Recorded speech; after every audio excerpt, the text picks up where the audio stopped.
Hey, Joyful Journeyer, welcome back. I'm Anita Adams, your host, and today I want to share a story that beautifully illustrates what it means to fully accept ourselves, flaws and all, in our wonderfully imperfect humanness. It begins with a walk I took this past weekend when my friend Rob and I were meandering along the tree-lined trails of a property.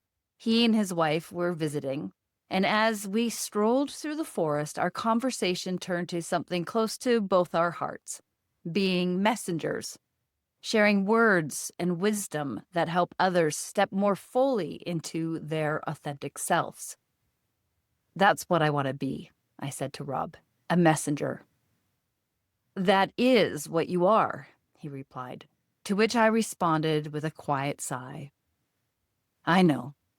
Whoa, said Rob. There was sadness that just came up for you there. What's that about? It's hard having such perceptive friends sometimes, and equally wonderful. Rob was not going to let me brush past that moment. He asked me to stop walking, to turn and look at him, and to tell him what was really going on. It was uncomfortable, facing the emotions while being face to face with my friend, but I did. I feel safe enough with Rob to open up and vulnerably share what's on my heart. And I'm glad he asked, because had he not, I might have let the moment slip by unexamined and missed an opportunity to deepen my self-awareness and acceptance. When I paused and went inward to explore what that sadness was about, the answer surfaced quickly. When I said I know I'm a messenger, there was an undercurrent of fear and doubt, the sense of not being worthy enough to claim that role. Tears pricked my eyes. It wasn't just the fear of not doing the job well enough. It was frustration, too. Frustration that the whole worthiness thing is still an issue for me. It was just a fleeting thought in the moment I said I know, but Rob caught it. I shared my feelings with him, confessing, how can I help others who struggle with worthiness if I still struggle with it myself?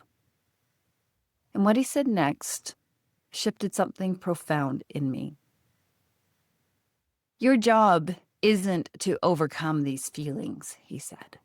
It's to acknowledge them when they surface and to understand them as very human emotions. The goal isn't to make them go away, but to not let them stop you from being who you are here to be. And the fact that you can recognize these emotions and move through them is a gift. That is what makes you relatable and able to help others do the same. His words struck a deep chord. They reminded me that we are all flawed. And when we deny ourselves the human process of recognizing and moving through our emotions by telling ourselves, I shouldn't feel this way, we disconnect from our humanness. But it's our humanness that makes us relatable.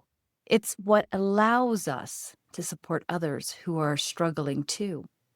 And maybe, just maybe, the only way to become worthy is by being fully human, by accepting all our emotions, even the ones that challenge our sense of worth.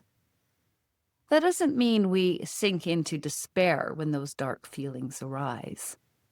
I don't think they ever fully go away.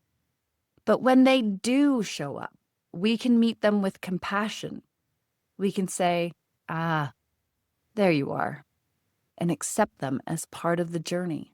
And in doing so, they begin to loosen their grip.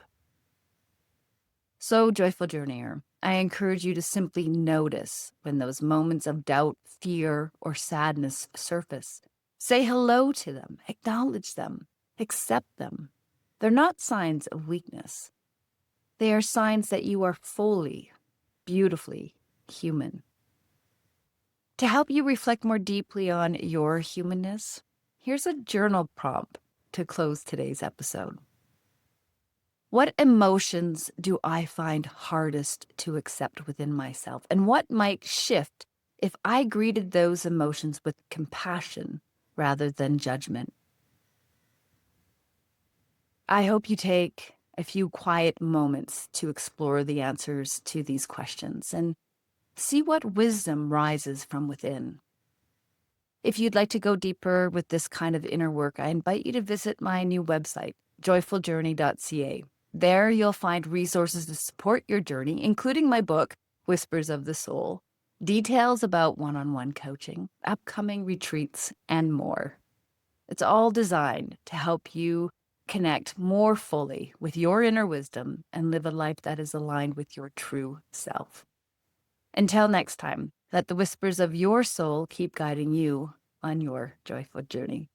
Bye for now.